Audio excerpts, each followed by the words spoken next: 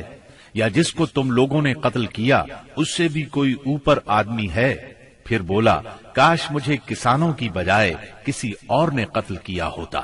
اس کے بعد کہنے لگا، مجھے بتاؤ فتح کس کی ہوئی؟ عبداللہ بن مسعود رضی اللہ عنہ نے فرمایا، اللہ اور اس کے رسول صلی اللہ علیہ وسلم کی۔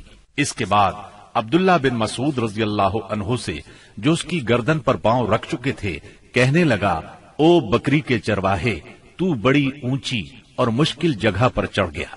واضح رہے کہ عبداللہ بن مسعود رضی اللہ عنہ مکے میں بکریاں چرایا کرتے تھے۔ اس گفتگو کے بعد عبداللہ بن مسعود رضی اللہ عنہ نے اس کا سر کاٹ لیا اور رسول اللہ صلی اللہ علیہ وسلم کی خدمت میں لا کر حاضر کرتے ہوئے عرض کیا، یا رسول اللہ صلی اللہ علیہ وسلم، یہ رہا اللہ کے دشمن ابو جہل کا سر۔ آپ نے 3 بار فرمایا، واقعی اس اللہ کی قسم جس کے سوا کوئی معبود نہیں۔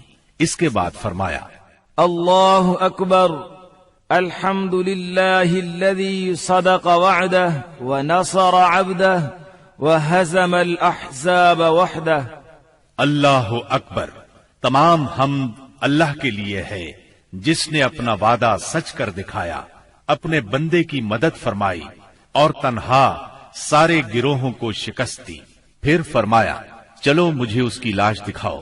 جب آپ صلی اللہ علیہ وسلم کو لاش دکھائی گئی تو آپ نے فرمایا، یہ اس امت کا فرعون ہے۔ معاذ بن عمرو اور معوذ بن افرا کے ایمان افروز کارناموں کا ذکر ہو چکا ہے۔ حقیقت یہ ہے کہ اس معرکے میں قدم قدم پر ایمان کے ایسے تابناک نقوش پیش آئے جن میں عقیدت کی قوت اور اصول کی پختگی نمایاں اور جلوگر تھی۔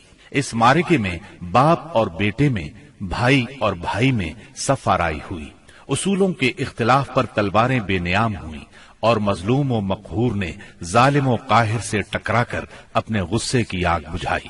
ابن عباس رضی اللہ عنہ سے روایت ہے کہ نبی صلی اللہ علیہ وسلم نے صحابہ کرام سے فرمایا، مجھے معلوم ہے کہ بنو ہاشم وغیرہ کے کچھ لوگ زبردستی میدان جنگ میں لائے گئے ہیں، انہیں ہماری جنگ سے کوئی سروکار نہیں ہے، لہذا بنو ہاشم کا کوئی آدمی کسی کی زد میں آ جائے تو وہ قتل نہ کرے، اور ابو البختری بن ہشام کسی کی زد میں آ جائے تو وہ اسے قتل نہ کرے، اور عباس بن عبد المطلب کسی کی زد میں آ جائے تو وہ بھی انہیں قتل نہ کرے، کیونکہ وہ بالجبر لائے گئے ہیں۔ اس پر عتبہ کے صاحبزادے ابو حذیفہ رضی اللہ عنہ نے کہا، کیا ہم اپنے باپ بیٹوں، بھائیوں اور کنبے قبیلے کے لوگوں کو قتل کریں گے اور عباس کو چھوڑ دیں گے؟ اللہ کی قسم، اگر اس سے میری مٹ بھیڑ ہو گئی تو میں اسے تلوار کی لگام پہنا دوں گا۔ یہ خبر رسول اللہ صلی اللہ علیہ وسلم کو پہنچی تو آپ نے عمر بن خطاب رضی اللہ عنہ سے فرمایا، کیا رسول اللہ صلی اللہ علیہ وسلم کے چچا کے چہرے پر تلوار ماری جائے گی؟ عمر رضی اللہ عنہ نے کہا، یا رسول اللہ، مجھے چھوڑیے، میں تلوار سے اس شخص کی گردن اڑا دوں، کیونکہ اللہ کی قسم یہ شخص منافق ہو گیا ہے۔ بعد میں ابو حذیفہ رضی اللہ عنہ کہا کرتے تھے، اس دن میں نے جو بات کہہ دی تھی اس کی وجہ سے مجھے برابر خوف لگا رہتا ہے، صرف یہی صورت ہے کہ میری شہادت اس کا کفارہ بن جائے، اور بالآخر وہ یمامہ کی جنگ میں شہید ہو ہی گئے۔ ابو البختری کو قتل کرنے سے اس لیے منع کیا گیا تھا کہ مکے میں یہ شخص سب سے زیادہ رسول اللہ صلی اللہ علیہ وسلم کی ایذا رسانی سے اپنا ہاتھ روکے ہوئے تھا، آپ کو کسی قسم کی تکلیف نہ پہنچاتا تھا اور نہ اس کی طرف سے کوئی ناگوار بات سننے میں آتی تھی، اور یہ ان لوگوں میں سے تھا جنہوں نے بنی ہاشم اور بنی مطلب کے بائیکاٹ کا صحیفہ چاک کیا تھا۔ لیکن ان سب کے باوجود ابو البختری کو قتل کر دیا گیا۔ ہوا یہ کہ مجزر بن زیاد سے اس کی مد بھیڑ ہو گئی۔ اس کے ساتھ اس کا ایک اور ساتھی بھی تھا، دونوں ساتھ ساتھ لڑ رہے تھے۔ مجزر نے کہا، ابو البختری، رسول اللہ صلی اللہ علیہ وسلم نے ہمیں آپ کو قتل کرنے سے منع کیا ہے۔ اس نے کہا، اور میرا ساتھی؟ مجزر نے کہا، نہیں واللہ ہم آپ کے ساتھی کو نہیں چھوڑ سکتے۔ اس نے کہا، اللہ کی قسم، تب میں اور وہ دونوں مریں گے۔ اس کے بعد دونوں نے لڑائی شروع کر دی۔ مجزر نے مجبوراً اسے بھی قتل کر دیا۔ مکے کے اندر جاہلیت کے زمانے سے عبد الرحمن بن عوف رضی اللہ عنہ اور امیہ بن خلف میں باہم دوستی تھی۔ جنگ بدر کے روز امیہ اپنے لڑکے علی کا ہاتھ پکڑے کھڑا تھا کہ اتنے میں ادھر سے عبد الرحمن بن عوف کا گزر ہوا۔ وہ دشمن سے کچھ زرہیں چھین کر لادے لیے جا رہے تھے۔ امیہ نے انہیں دیکھ کر کہا، کیا تمہیں میری ضرورت ہے؟ میں تمہاری ان زرہوں سے بہتر ہوں۔ آج جیسا منظر تو میں نے دیکھا ہی نہیں۔ کیا تمہیں دودھ کی حاجت نہیں؟ مطلب یہ تھا کہ جو مجھے قید کرے گا میں اسے فدیے میں خوب ددھیل اونٹنیاں دوں گا۔ یہ سن کر عبد الرحمن بن عوف رضی اللہ عنہ نے زرہیں پھینک دی اور دونوں کو گرفتار کر کے آگے بڑھے۔ عبد الرحمن بن عوف رضی اللہ عنہ کہتے ہیں کہ میں امیہ اور اس کے بیٹے کے درمیان چل رہا تھا کہ امیہ نے پوچھا، آپ لوگوں میں کون سا آدمی تھا جو اپنے سینے پر شتر مرغ کا پر لگائے ہوئے تھا؟ میں نے کہا، وہ حمزہ بن عبد المطلب رضی اللہ عنہ تھے۔ امیہ نے کہا، یہی شخص ہے جس نے ہمارے اندر تباہی مچا رکھی تھی۔ سیدنا عبد الرحمن رضی اللہ عنہ کہتے ہیں کہ واللہ میں ان دونوں کو لیے جا رہا تھا کہ اچانک بلال رضی اللہ عنہ نے امیہ کو میرے ساتھ دیکھ لیا تو انہوں نے کہا، او ہو کفار کا سرغنہ امیہ بن خلف، اب یا تو میں بچوں گا یا یہ بچے گا۔ میں نے کہا، اے بلال رضی اللہ عنہ، یہ میرا قیدی ہے۔ انہوں نے کہا، اب یا تو میں رہوں گا یا یہ رہے گا۔ پھر نہایت بلند آواز سے پکارا، اے اللہ کے مددگارو، یہ رہا کفار کا سرغنہ امیہ بن خلف، اب یا تو میں رہوں گا یا یہ رہے گا۔ عبد الرحمن بن عوف رضی اللہ عنہ کہتے ہیں کہ اتنے میں لوگوں نے ہمیں گھیرے میں لے لیا۔ میں ان کا بچاؤ کر رہا تھا مگر ایک آدمی نے تلوار سے اس کے بیٹے کے پاؤں پر ضرب لگائی اور وہ وہیں گر گیا۔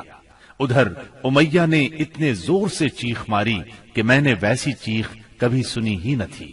میں نے کہا، نکل بھاگو، مگر آج بھاگنے کی گنجائش نہیں۔ اللہ کی قسم میں تمہارے کچھ کام نہیں آ سکتا۔ عبد الرحمن رضی اللہ عنہ فرماتے ہیں کہ لوگوں نے اپنی تلواروں سے ان دونوں کو کاٹ کر ان کا کام تمام کر دیا۔ اس کے بعد عبد الرحمن بن عوف رضی اللہ عنہ کہا کرتے تھے، اللہ بلال رضی اللہ عنہ پر رحم کرے، میری زرہیں بھی گئیں اور میرے قیدی کے بارے میں مجھے تڑپا بھی دیا۔ سیدنا عمر بن خطاب رضی اللہ عنہ نے اپنے ماموں عاص بن ہشام بن مغیرہ کو قتل کیا۔ سیدنا ابو بکر صدیق رضی اللہ عنہ نے اپنے بیٹے عبد الرحمن کو، جو اس وقت مشرکین کے ہمراہ تھے، پکار کر کہا، او خبیث، میرا مال کہاں ہے؟ عبد الرحمن نے جواب میں ایک شعر کہا جس کا ترجمہ یوں ہے، ہتھیار، تیز رو گھوڑے اور اس تلوار کے سوا کچھ باقی نہیں جو بڑھاپے کی گمراہی کا خاتمہ کرتی ہے۔ جس وقت مسلمانوں نے مشرکین کی گرفتاری شروع کی، رسول اللہ صلی اللہ علیہ وسلم چھپر میں تشریف فرما تھے اور سعد بن معاذ رضی اللہ عنہ تلوار حمائل کیے دروازے پر پہرا دے رہے تھے۔ رسول اللہ صلی اللہ علیہ وسلم نے دیکھا کہ سعد رضی اللہ عنہ کے چہرے پر لوگوں کی اس حرکت کا ناگوار اثر پڑ رہا ہے۔ آپ نے فرمایا، اے سعد، ایسا محسوس ہوتا ہے کہ تم کو مسلمانوں کا یہ کام ناگوار ہے۔ انہوں نے کہا، جی ہاں، اللہ کی قسم، اے اللہ کے رسول، یہ اہل شرک کے ساتھ پہلا معرکہ ہے جس کا موقع اللہ نے ہمیں فراہم کیا ہے، اس لیے اہل شرک کو باقی چھوڑنے کی بجائے مجھے یہ بات زیادہ پسند ہے کہ انہیں خوب قتل کیا جائے اور اچھی طرح کچل دیا جائے۔ اس جنگ میں عکاشہ بن محصن اسدی رضی اللہ عنہ کی تلوار ٹوٹ گئی۔ وہ رسول اللہ صلی اللہ علیہ وسلم کی خدمت میں حاضر ہوئے۔ آپ نے انہیں ایک چھڑی تھما دی اور فرمایا، عکاشہ، اسی سے لڑائی کرو۔ عکاشہ نے اسے رسول اللہ صلی اللہ علیہ وسلم سے لے کر ہلایا تو وہ ایک لمبی مضبوط اور چمچم کرتی ہوئی سفید تلوار میں تبدیل ہو گئی۔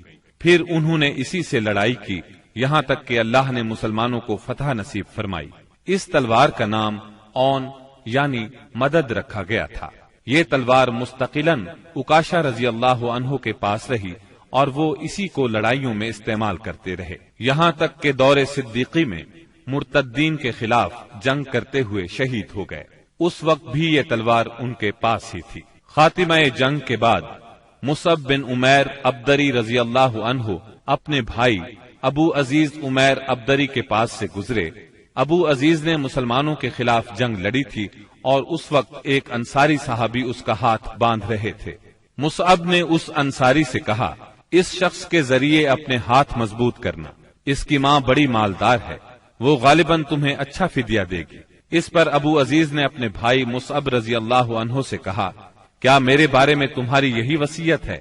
مصعب رضی اللہ عنہ نے فرمایا، ہاں، تمہاری بجائے یہ انصاری میرا بھائی ہے۔ جب مشرکین کی لاشوں کو کنویں میں ڈالنے کا حکم دیا گیا اور عتبہ بن ربیعہ کو کنویں کی طرف گھسیٹ کر لے جایا جانے لگا تو رسول اللہ صلی اللہ علیہ وسلم نے اس کے صاحبزادے ابو حذیفہ رضی اللہ عنہ کے چہرے پر نظر ڈالی، دیکھا تو غمزدہ تھے، چہرہ بدلا ہوا تھا۔ آپ صلی اللہ علیہ وسلم نے فرمایا، ابو حذیفہ، غالباً اپنے والد کے سلسلے میں تمہارے دل کے اندر کچھ احساسات ہیں۔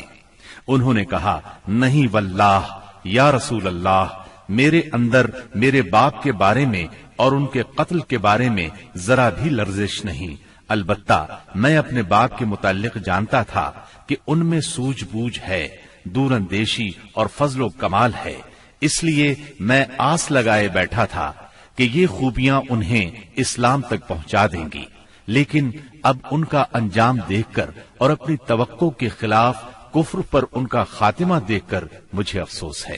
اس پر رسول اللہ صلی اللہ علیہ وسلم نے سیدنا ابو حذیفہ رضی اللہ عنہ کے حق میں دعائے خیر فرمائی اور ان سے بھلی بات کہی۔ آخرکار اسلام نے کفر پر فتح پائی۔ اس غزوہ بدر میں قریش کا سردار ابو جہل بھی مارا گیا۔ یہ وہی ابو جہل تھا جس نے نبی کریم صلی اللہ علیہ وسلم اور مسلمانوں پر ظلم و ستم کے پہاڑ توڑے تھے۔ 70 کافر موت کے گھاٹ اترے، 70 ہی گرفتار ہوئے، باقی دم دبا کر بھاگ نکلے۔ مسلمانوں میں صرف 14 شہید ہوئے، ان میں 6 مہاجر اور 8 انصاری تھے۔ اس جنگ نے اسلام کے دشمنوں کی طاقت کا جنازہ نکال دیا، ان کا بھرم کھل گیا اور ان کا غرور خاک میں مل گیا۔ جب رسول اللہ صلی اللہ علیہ وسلم مدینہ پہنچ چکے تو آپ نے قیدیوں کے بارے میں مشورہ کیا۔ سیدنا ابو بکر نے فدیہ لینے کی رائے دی، جبکہ سیدنا عمر کی رائے یہ تھی کہ انہیں قتل کر دیا جائے۔ انہوں نے فرمایا، میرا قریبی میرے حوالے کریں اور میں اسے قتل کروں۔ عقیل بن ابی طالب سیدنا علی کے حوالے کریں، وہ اس کی گردن کو اڑائیں، یہاں تک کہ اللہ کو معلوم ہو جائے کہ ہمارے دلوں میں مشرکین کے لیے کوئی نرم گوشہ نہیں ہے، اور یہ حضرات مشرکین کے ائمہ اور قائدین ہیں۔ رسول اللہ صلی اللہ علیہ وسلم نے فدیہ لینا طے کیا۔ یہ فدیہ 4000 سے 3000 اور کم از کم 1000 درہم تک تھا، اور ان میں سے جو لکھنا پڑھنا جانتے تھے ان کا فدیہ یہ قرار دیا گیا کہ وہ 10 بچوں کو لکھنا پڑھنا سکھا دیں۔ غزوہ بدر میں قریش کے 70 آدمی مارے گئے، ان میں عتبہ اور ابو جہل جیسے رئیس شامل تھے۔ ابو جہل کے بعد قریش کا سردار ابو سفیان کو بنایا گیا، یہ بنو امیہ سے تھے۔ اس طرح بنو امیہ کے وقار میں اضافہ ہو گیا۔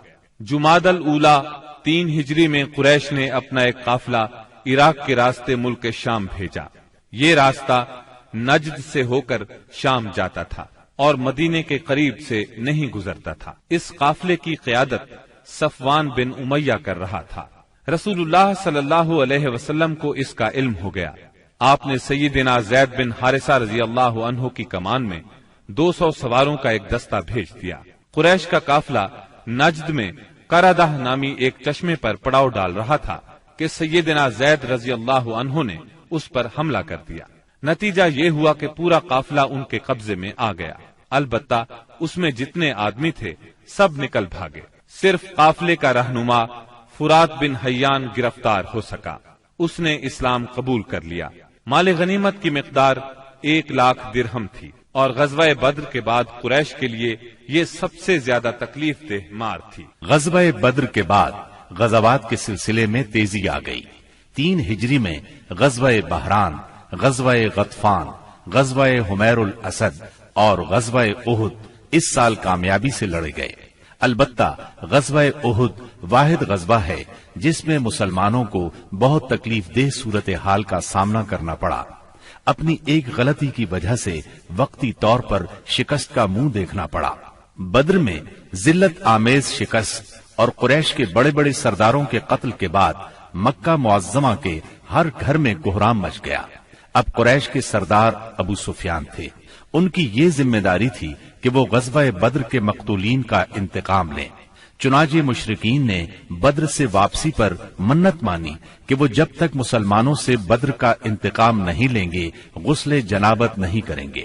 ایک روز ابو جہل کا بیٹا اکرمہ مقتولین کے رشتہ داروں کو ساتھ لے کر ابو سفیان کے پاس گیا اور کہا، محمد نے ہماری قوم کو فنا کر دیا ہے، اب ہم نے تہیہ کر لیا ہے کہ مسلمانوں کا نام صفحہ ہستی سے حرف غلط کی طرح مٹا کر دم لیں گے۔ اس طرح قریش کے شعلہ فشاں شاعروں نے انتقام کی آگ کو خوب ہوا دی۔ اس طرح سارا عرب گویا آتش فشاں بن گیا۔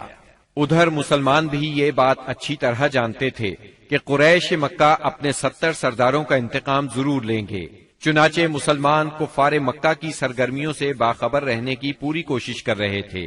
شوال 3 ہجری میں رسول اللہ صلی اللہ علیہ وسلم کو اطلاع ملی کہ قریش کا لشکر مدینہ منورہ کی طرف بڑھ رہا ہے اور اس کی تعداد 3000 ہے۔ اس پر آپ نے صحابہ کرام رضی اللہ عنہم سے مشورہ کیا۔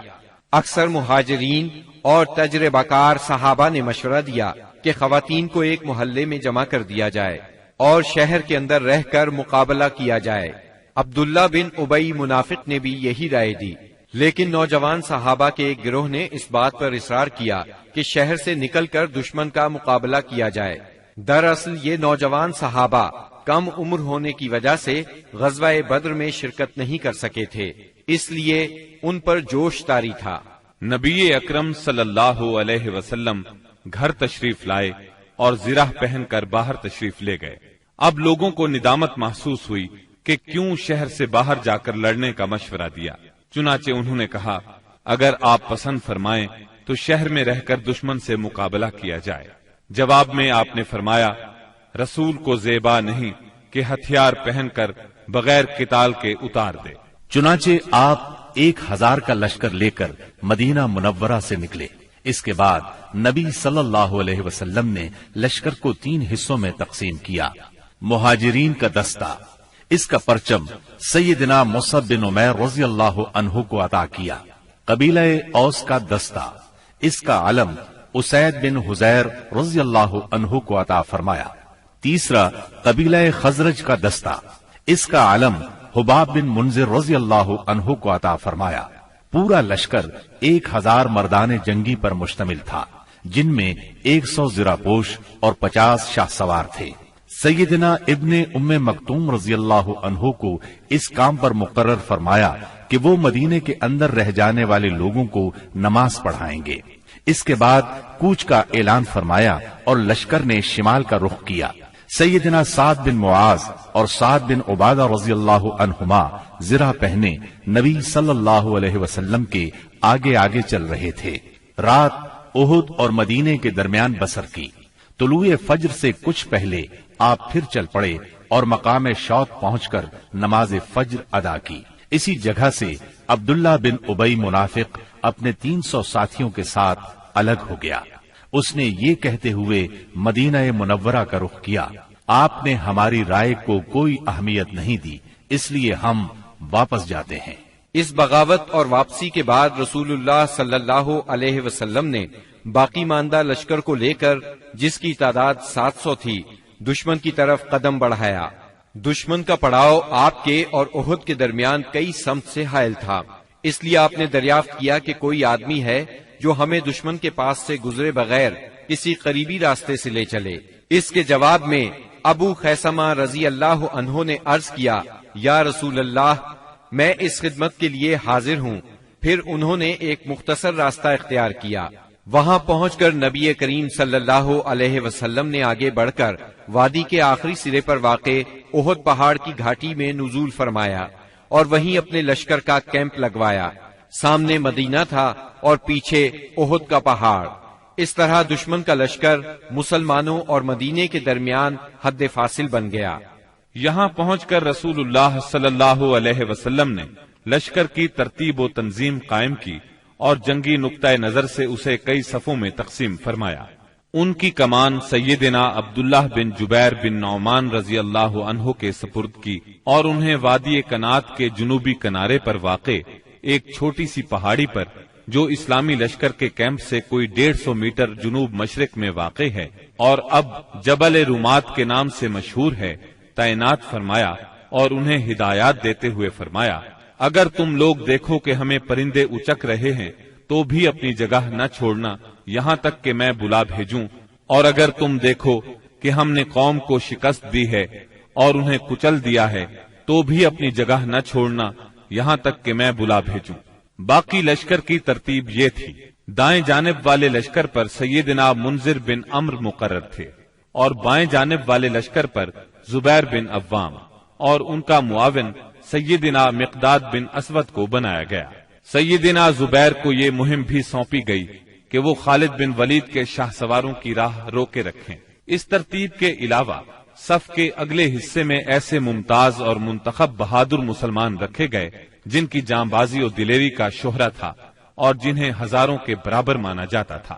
یہ منصوبہ بڑی باریکی اور حکمت پر مبنی تھا، جس سے نبی کریم صلی اللہ علیہ وسلم کی فوجی قیادت کی عبقریت کا پتہ چلتا ہے اور ثابت ہوتا ہے کہ کوئی کمانڈر کیسا ہی بالیاقت کیوں نہ ہو، آپ سے زیادہ باریک اور باحکمت منصوبہ تیار نہیں کر سکتا۔ یہ تھی نبی کریم صلی اللہ علیہ وسلم کی لشکر کی ترتیب و تنظیم، جو 7 شوال 3 ہجری کی صبح عمل میں آئی۔ ادھر مشرکین نے بھی صف بندی ہی کے اصول پر اپنے لشکر کو منظم کیا تھا۔ ان کا سپہ سالار ابو سفیان تھا، جس نے قلب لشکر میں اپنا مرکز بنایا تھا۔ دائیں جانب خالد بن ولید سالار تھے، جو ابھی مشرک تھے، اور بائیں جانب کا سالار اکرمہ بن ابو جہل تھا۔ پیدل فوج کی کمان صفوان بن امیہ کے پاس تھی اور تیر اندازوں پر عبداللہ بن ربیہ مقرر ہوئے۔ جھنڈا بنو عبد الدار کی ایک چھوٹی سی جماعت کے ہاتھ میں تھا۔ اس کے بعد دونوں فریق آمنے سامنے اور قریب آ گئے اور لڑائی کا مرحلہ شروع ہو گیا۔ جنگ کے پہلے مرحلے کی ابتدا مشرکین کے علمبردار طلحہ بن ابی طلحہ سے ہوئی۔ اس نے مسلمانوں کو للکارا۔ اس کی للکار سن کر سیدنا زبیر رضی اللہ عنہ فوراً صف سے نکل کر آگے آئے، اس کے مقابل ہوئے، بڑھ کر ایک بھرپور وار کیا۔ طلحہ فوراً ہی جہنم رسید ہو گیا۔ طلحہ کے گرتے ہی جھنڈا اس کے بھائی عثمان نے اٹھا لیا اور مسلمانوں کو مقابلے کے لیے پکارا۔ اب سیدنا حمزہ رضی اللہ عنہ آگے بڑھے اور عثمان کے کندھے پر اس زور سے تلوار ماری کہ کمر تک اتر گئی۔ اس طرح قریش کے 12 علمبردار یکے بعد دیگرے قتل ہوئے۔ پھر عام لڑائی شروع ہوئی۔ گھمسان کی جنگ چھڑ گئی۔ اس میں مسلمانوں کا پلہ بھاری رہا۔ مشرکین شکست کھا کر بھاگ نکلے۔ انہیں جوش دلانے والی عورتیں بھی بھاگ کھڑی ہوئیں۔ مسلمانوں نے مشرکین کو گھیر لیا، انہیں مارنے لگے، ساتھ ساتھ مال غنیمت لوٹنے لگے۔ ایسے میں درے پر موجود 50 تیر اندازوں سے وہ غلطی ہو گئی جس نے لڑائی کا پانسا پلٹ دیا۔ ہوا یوں کہ نبی اکرم صلی اللہ علیہ وسلم نے ان 50 تیر اندازوں کو یہ ہدایت فرمائی تھی کہ اس درے کو کسی حال میں نہ چھوڑنا، لیکن جب مسلمانوں کو کامیابی ہوئی، کافر بھاگنے لگے اور مسلمان انہیں مارنے کاٹنے کے ساتھ ساتھ مال غنیمت بھی لوٹنے لگے، تو انہوں نے بھی درہ چھوڑ دیا اور مال غنیمت لوٹنے کے لیے دوڑ پڑے۔ تیر اندازوں کے سردار سیدنا عبداللہ بن جبیر رضی اللہ عنہ نے انہیں روکنے کی کوشش کی، لیکن وہ مال غنیمت کی طرف متوجہ ہو گئے۔ قریشی فوج میں خالد بن ولید موجود تھے۔ انہیں اللہ نے غضب کی جنگی مہارت عطا کی تھی۔ انہوں نے اپنی مہارت سے فوراً بھانپ لیا کہ موقع بہت اچھا ہے، مسلمانوں پر اس درے کی طرف سے حملہ کر دینا چاہیے۔ چنانچہ انہوں نے اپنے دستے کو ساتھ لیا اور چکر کاٹ کر درے تک پہنچ گئے۔ وہاں سیدنا عبداللہ بن جبیر رضی اللہ عنہ اور ان کے ساتھیوں کو شہید کر کے یہ لوگ پیچھے کی طرف سے مسلمانوں پر ٹوٹ پڑے۔ اس طرح مسلمان دونوں طرف سے گھیرے میں آ گئے۔ اس طرح 700 مسلمانوں کی فوج اچانک 3000 کے نرغے میں آ گئی۔ زبردست جنگ ہوئی، 70 صحابہ شہید ہو گئے، مسلمان منتشر ہو کر رہ گئے۔ اسلامی فوج کے علم بردار سیدنا مصعب بن عمیر رضی اللہ عنہ کی شکل و صورت رسول اللہ صلی اللہ علیہ وسلم سے بہت ملتی جلتی تھی۔ وہ شہید ہو گئے تو بعض لوگوں نے سمجھا رسول اللہ صلی اللہ علیہ وسلم شہید ہو گئے۔ اس خبر سے اسلامی فوج بد دل ہو گئی، ان میں سراسیمگی پھیل گئی، وہ مایوس ہو گئے۔ بڑے بڑے بہادروں کی طاقت جواب دے گئی۔ کچھ دیر بعد اتفاق سے کعب بن مالک رضی اللہ عنہ نے رسول اللہ صلی اللہ علیہ وسلم کو دیکھ لیا۔ وہ بلند آواز سے پکارے، مسلمانوں، رسول اللہ صلی اللہ علیہ وسلم زندہ ہے۔ مسلمان اس طرف لپکے اور آپ کو حلقے میں لے لیا۔ لڑائی کے دوران میں ایک پتھر آپ صلی اللہ علیہ وسلم کی پیشانی مبارک پر لگا، اس سے زرہ کی 2 کڑیاں آپ کی پیشانی میں دھس گئیں۔ ایک اور پتھر آ کر لگا، اس سے آپ کے 2 دانت شہید ہو گئے۔ مسلمانوں کے پھر پلٹ آنے پر آخر کافروں کو بھاگتے بنی۔ 70 مسلمانوں کی لاشیں خون اور مٹی میں لت پت پڑی تھیں۔ کفار نے انتقام کی آگ کو اس طرح ٹھنڈا کیا کہ ان میں سے اکثر کے ناک اور کان کاٹ لیے۔ آپ کے چچا سیدنا حمزہ رضی اللہ عنہ کی ناش کے بھی ناک کان کاٹ ڈالے گئے۔ سرور کائنات صلی اللہ علیہ وسلم نے چچا کی لاش دیکھی تو آپ دیدہ ہو گئے، تاہم صبر فرمایا۔ قریش مکہ کے لیے دعا فرمائی، اے اللہ میری قوم کو ہدایت فرما کیونکہ وہ مجھے نہیں جانتے۔ اس کے بعد آپ مسلمان زخمیوں اور شہیدوں کی خبر لینے کے لیے میدان میں تشریف لائے۔ بعض لوگ اس وقت تک بعض شہداء کو مدینے کی طرف لے چلے تھے۔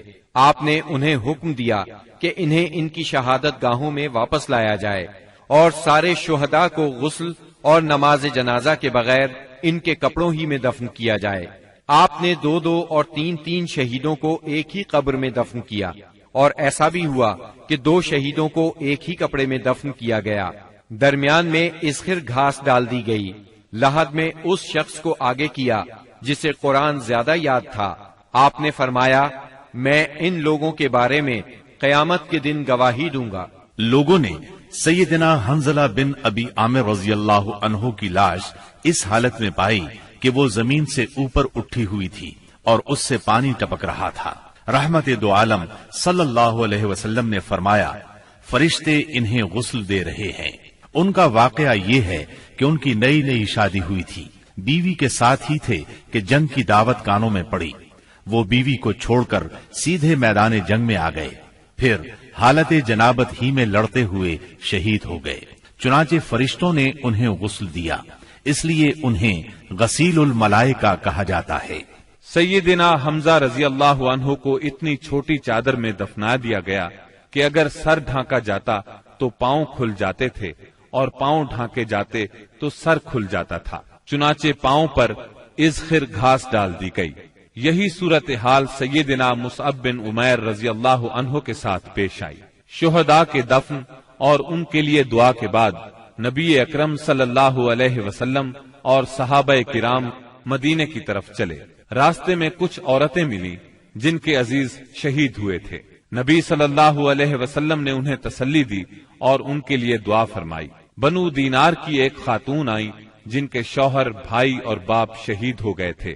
جب انہیں ان کے عزیزوں کی شہادت کی خبر دی گئی تو بولی، رسول اللہ صلی اللہ علیہ وسلم کی کیا خبر ہے؟ انہیں بتایا گیا رسول اللہ صلی اللہ علیہ وسلم خیریت سے ہیں۔ وہ بولی، میں آپ کو دیکھنا چاہتی ہوں۔ لوگوں نے اشارے سے بتایا۔ جب ان کی نظر آپ پر پڑی تو بولی، کل مصیبت بعدک جلل، کہ آپ کے بعد ہر مصیبت ہیچ ہے۔ مدینے پہنچ کر مسلمانوں نے ہنگامی حالت میں رات گزاری۔ جسموں پر زخم ہی زخم تھے، تھکن سے بدن چور چور تھے اور غم و الم کی کیفیت طاری تھی۔ اس کے باوجود وہ مدینے کا پہرا دیتے رہے اور رسول اللہ صلی اللہ علیہ وسلم کی پہرے داری کرتے رہے۔ ادھر رسول اللہ صلی اللہ علیہ وسلم نے محسوس کیا کہ دشمن کی نقل و حرکت پر نظر رکھنا ضروری ہے تاکہ وہ مدینے کا رخ کریں تو ان سے کھلے میدان ہی میں 2 ہاتھ کر لیے جائیں۔ چنانچہ صبح ہوئی تو آپ نے اعلان فرمایا دشمن سے مقابلے کے لیے چلنا ہے، اور صرف وہی آدمی جا سکتا ہے جو احد کی لڑائی میں شریک تھا۔ اس پر لوگوں نے کہا ہم نے بات سنی اور مانی۔